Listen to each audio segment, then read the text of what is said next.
proud of the way we fought, the physicality that we played with, the togetherness. But I told the team that there's no moral victories. I thought we had come farther from an execution standpoint.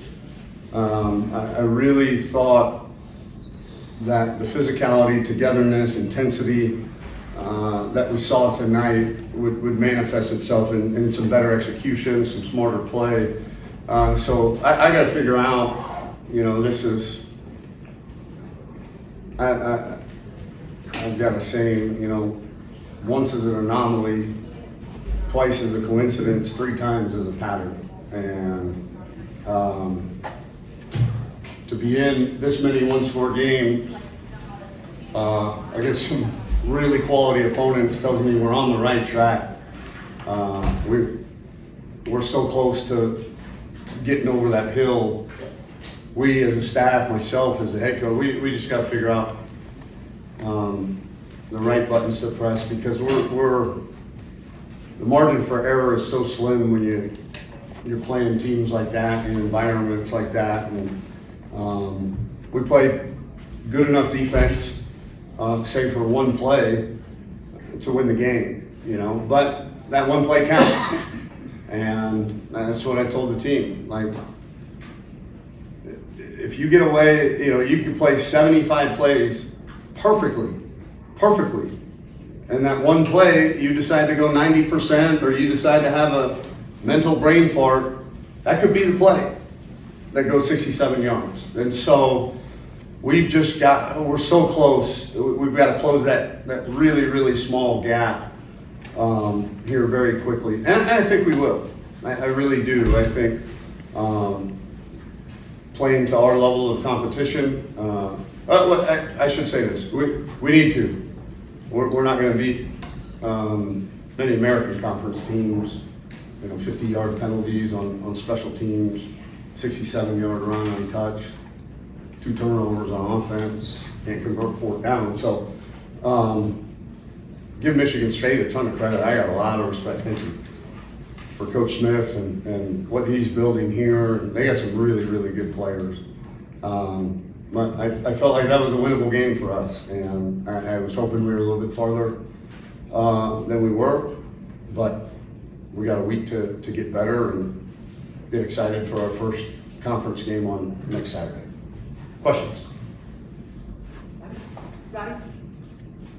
Go ahead, Ronnie. Coach, when the offense was struggling there in the beginning part of the game, what were the conversations with Cam and Charlie like to try to get the offense going?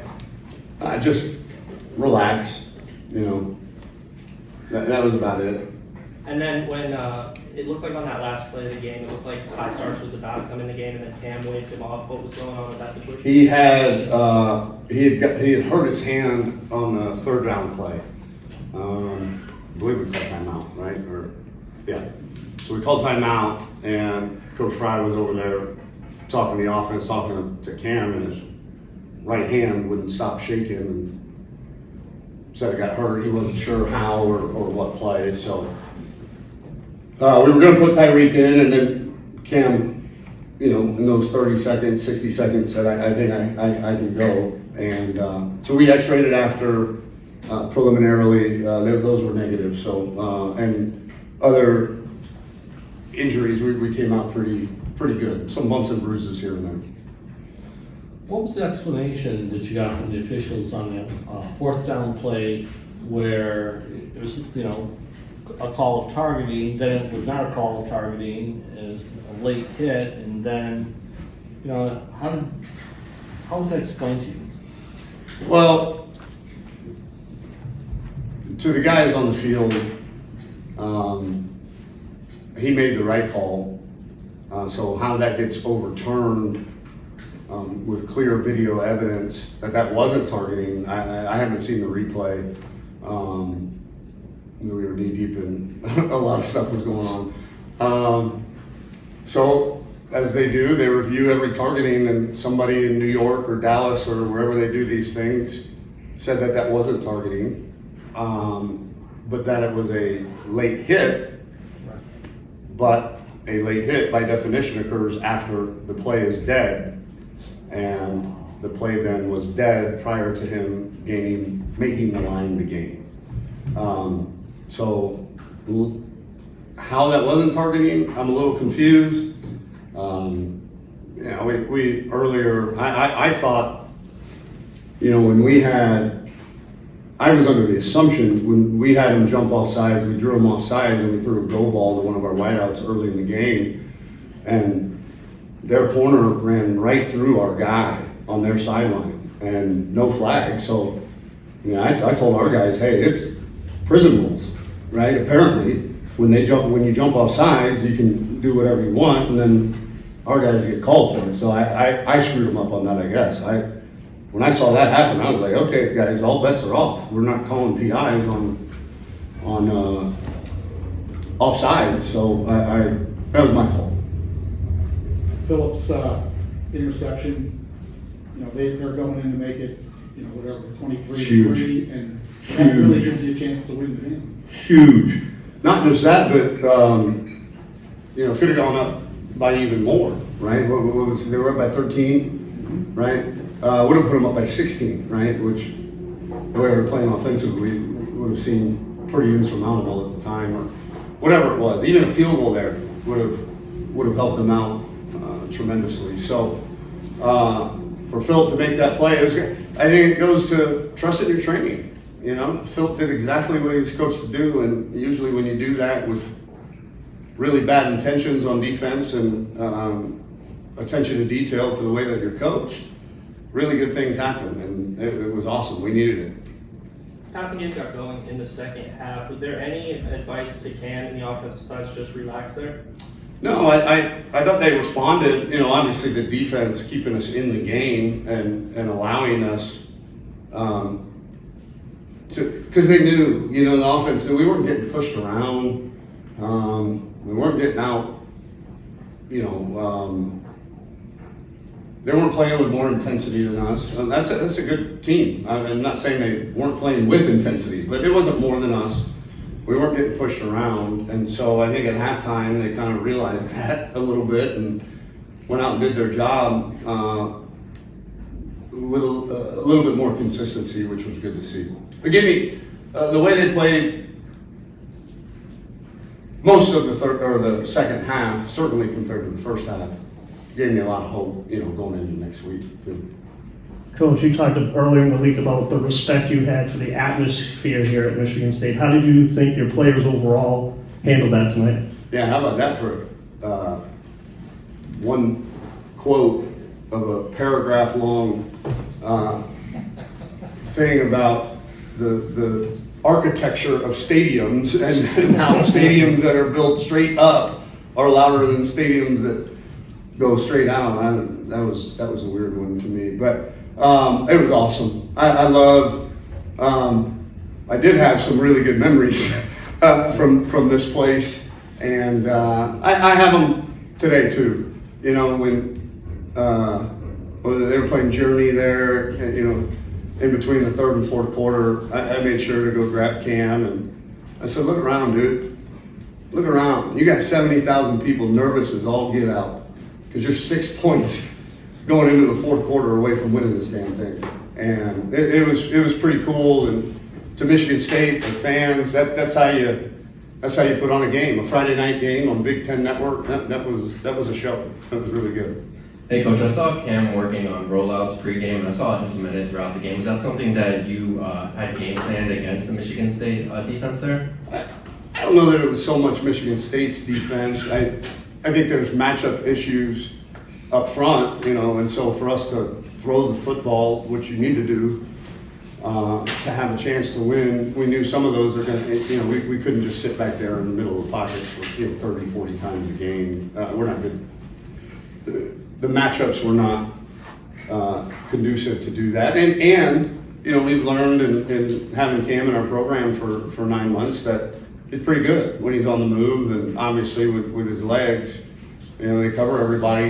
He's a threat to go make some yards. Coach, going into next week, what offensively are you looking to try to do to get this offense to be at a point where it can put up points consistently? Asked me in my press conference, once, I think it's just consistency and my immediate reaction when I think about consistency is we got to do more, we got to do less scheme, more. Let's get really good at a few things. Let's not be a jack of all trades, master of none. Let's master some things. Now we know too. I think that's the thing too. You get Cameron Fancher for 9 months and he's in a black jersey, non-contact for those 9 months. You really don't have a true understanding of what he can do, running the football and as a threat there. So I think we found some things out tonight, but when it comes to consistency, having done this for a long time, just let's go do a few things and go do them really, really good. Circling back to the defense, when it comes to their preparation and how you guys prepare for this week, what goes into that? And then beyond that, how do you want to have that translate into the coming weeks and months as the season progresses? Well, it was really unique, again, because of the change in staff, the roster turnover. You got a new starting quarterback, a new this, a new that. So you really, at that point, you kind of, defensively, I know we kind of just studied Oregon State's scheme, and tried to match it with, and studied the plays that Childs played when he was at Oregon State and kind of what they felt comfortable with. We watched the spring game on television, tried to glean whatever we could from that. So it was difficult in preparation for sure, but haven't had a whole off season to prepare for Army, and I know they've got a new offensive coordinator. I know they kind of strayed away from the triple option, but we've heard they're kind of going back. So it'll be good to see what they do against Lehigh Lafayette. Sorry. What a great rivalry that is, though, too. The Patriot League, Lafayette and Lehigh. Yeah.